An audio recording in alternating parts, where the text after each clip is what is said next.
The sun was slipping behind the forested hills, painting the sky in soft shades of lavender and gold. In a small cottage at the edge of the royal town, a young girl named Cinderella knelt by the fireplace, her delicate hands gray with ash. Once, laughter filled these halls, before her father passed away and her stepmother took charge of the house. Now, the crackle of the fire was her only companion. Though her stepmother's daughters filled their days with silk and gossip, Cinderella's world was woven with chores, dust, and the quiet hope that something beautiful still awaited her beyond these walls. Each morning began before sunrise and ended long after the moon rose high. Cinderella scrubbed floors until her reflection shone back in the stone, fetched water that chilled her fingers to the bone, and mended torn gowns she would never wear. Yet, even in hardship, her heart never hardened. When birds perched on the windowsill, she'd hum gentle songs to them. When the wind carried whispers of the nearby palace, her mind would drift to stories of grand feasts and glittering halls. Deep inside, she clung to a fragile dream, that kindness and courage could someday change her fate. One afternoon, as the autumn breeze carried the scent of blooming lilies, a royal messenger arrived. His voice rang through the streets, declaring that the king's son, Prince Adrian, would host a grand ball for all maidens of the kingdom. The news spread like wildfire. Cinderella's stepsisters squealed with excitement, rushing to find jewels and gowns that would outshine the stars.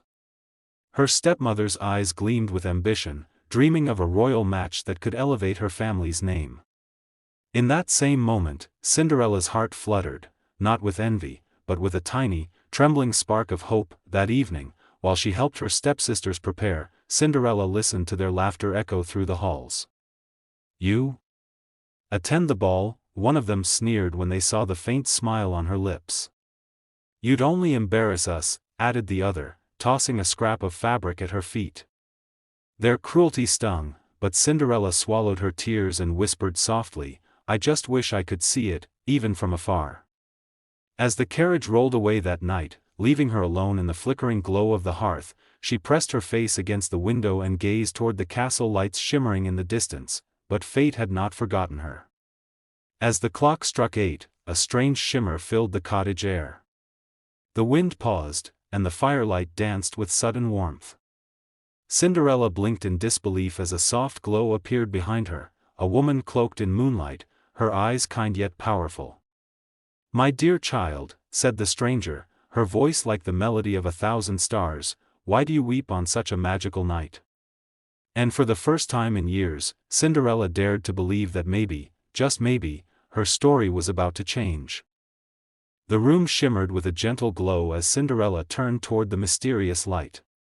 Standing before her was a woman whose presence filled the air with warmth, a fairy godmother, radiant and calm. Her gown seemed woven from starlight, her silver hair flowing like moonbeams over her shoulders. "Don't be afraid, my dear," she said softly, her eyes sparkling with compassion. "I have watched over you since the day your heart learned to hope." Cinderella could hardly speak, her hands trembled, unsure if this was a dream. "I only wished to see the ball," she whispered, "not even to dance, just to see it." The fairy godmother smiled knowingly. "Then you shall go, child. And not as a servant, but as someone the world will never forget." With a graceful wave of her wand, the fairy godmother's magic swirled through the cottage like a living breeze. The dull pumpkins resting near the door began to glow golden, twisting and turning until they transformed into a magnificent carriage, its wheels gleaming like polished mirrors. For mice scurried out from the shadows, only to be lifted into the air and reshaped into fine white horses, their manes glittering like frost. A proud old dog at the hearth wagged his tail, and before Cinderella's astonished eyes, he became a dashing coachman in royal livery, bowing with elegance. Cinderella stood speechless, her eyes wide with wonder. The fairy godmother chuckled softly, her wand now glowing brighter. "And now," she said, "we must dress the heart that never stopped believing." A burst of light enveloped Cinderella. When it faded, she gasped. The ashes on her hands had vanished, her worn dress replaced by a gown of shimmering silver and pale blue, its fabric rippling like liquid moonlight. Tiny diamonds sparkled at her waist, and delicate glass slippers gleamed on her feet, fragile yet unbreakably beautiful. Cinderella twirled once, laughter spilling from her lips for the first time in years. The fairy godmother's expression softened. "Remember, my dear, this magic will last only until midnight. When the clock strikes 12, all will return to what it was. You must leave the ball before then." Cinderella nodded, though her heart fluttered with nerves. She had never felt so alive, so full of possibility. "Thank you," she whispered, her voice trembling. "I'll never forget your kindness." The fairy godmother smiled. "Kindness is its own magic, my child. Now go, and see where your courage leads." As the carriage door closed and the horses began to move, the cottage faded behind her. The night air was crisp, filled with the scent of jasmine and pine. The moon hung high above the treetops as Cinderella's carriage rolled toward the royal castle, its towers glittering with candlelight and music drifting into the stars. For the first time, she felt she belonged to the world beyond her small window, a world where dreams could finally take shape. The castle gates loomed ahead, grand and gleaming beneath a canopy of stars. Torches lined the pathway, casting golden light upon marble statues and rose gardens that shimmered with dew. As Cinderella's carriage rolled to a stop, she took a trembling breath.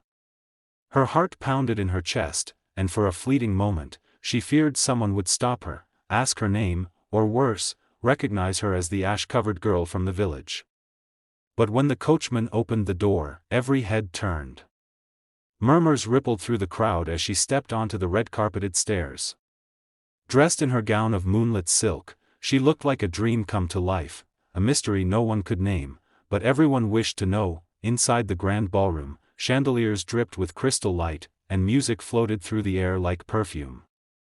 Dozens of noblewomen in lavish gowns spun in elegant circles, their laughter mingling with the melody of violins. Yet, as Cinderella entered, time itself seemed to pause. Conversations fell silent, fans froze mid-wave, and every eye turned toward her. Even the prince, tall, kind-eyed, and handsome, seemed momentarily breathless.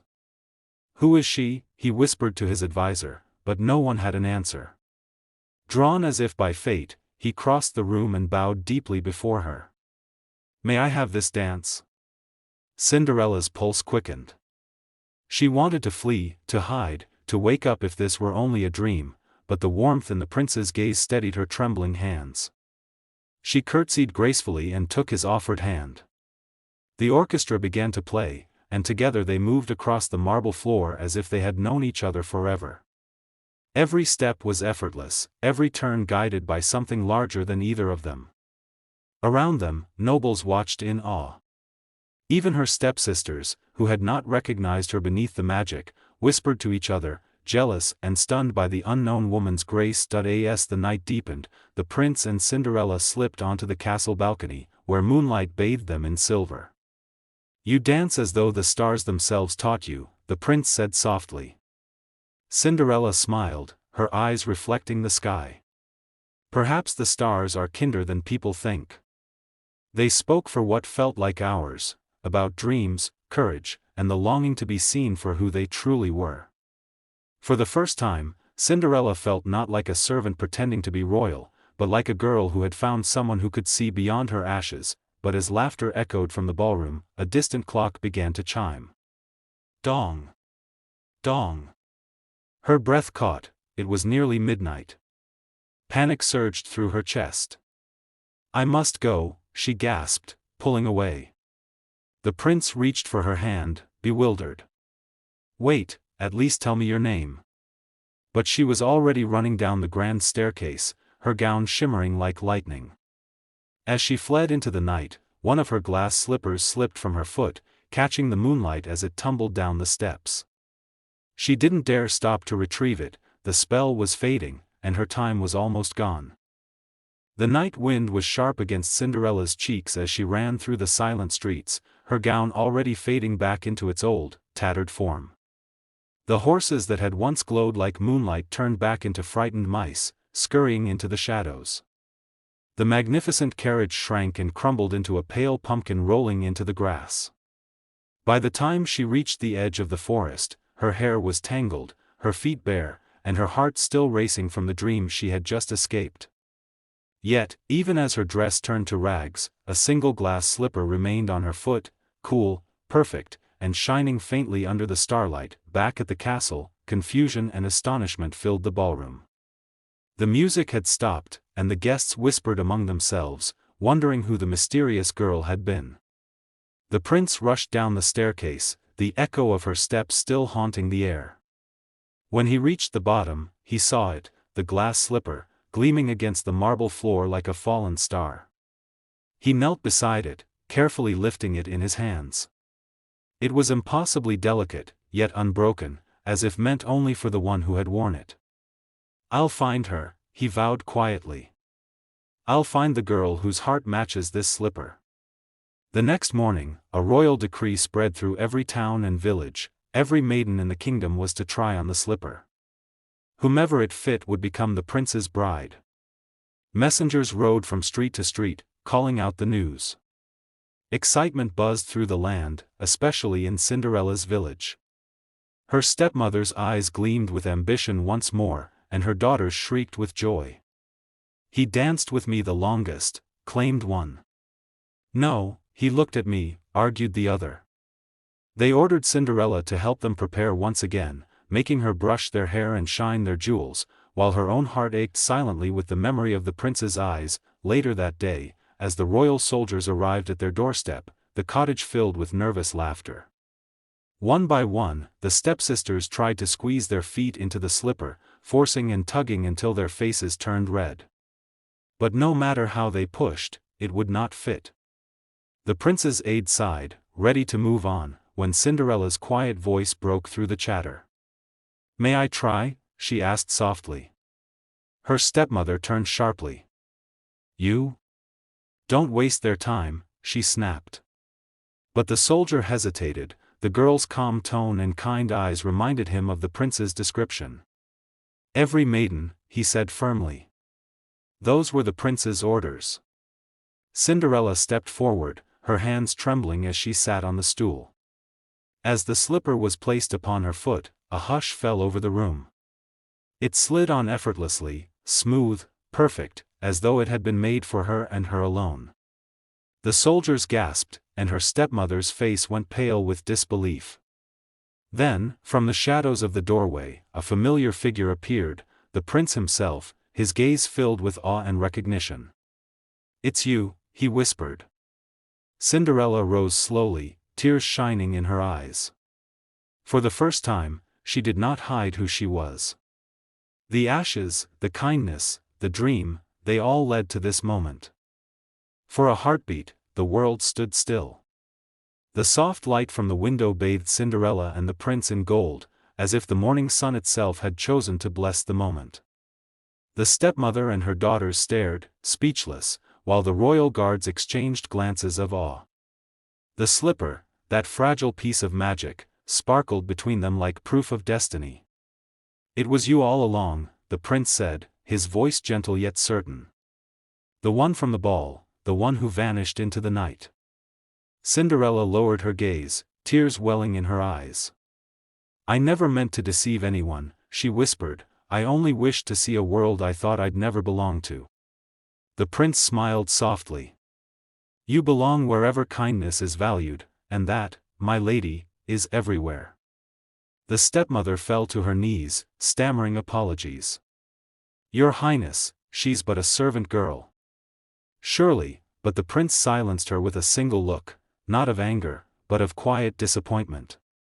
"A servant," he said calmly. "No. She is a soul of grace and courage. And it is she who has taught us what true nobility means."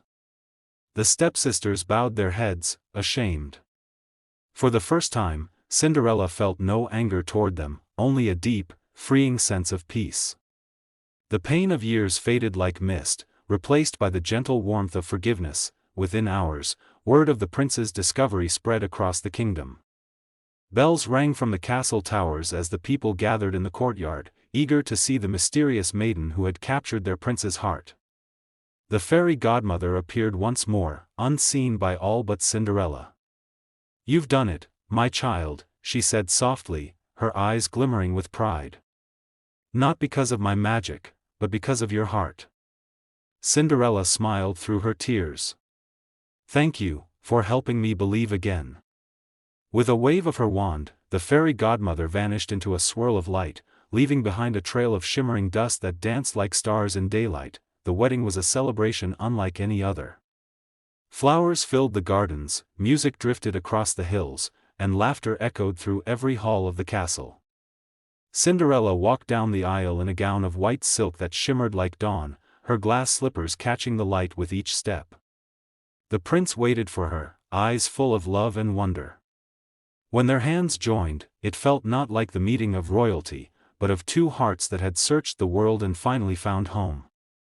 And when they spoke their vows, even the wind seemed to pause to listen. From that day forward, Cinderella and Prince Adrian ruled with kindness and wisdom. The castle became a place of joy, where no voice went unheard and no dream was too small to matter. In the evenings, Cinderella often stood on the balcony, gazing at the stars that once watched over her in her darkest nights. She never forgot the ashes, the tears, or the small cottage that shaped her heart, for they were part of the story that led her here. And as the kingdom slept under the gentle glow of the moon, one truth remained: kindness, courage, and hope will always turn even the smallest dream into something truly magical.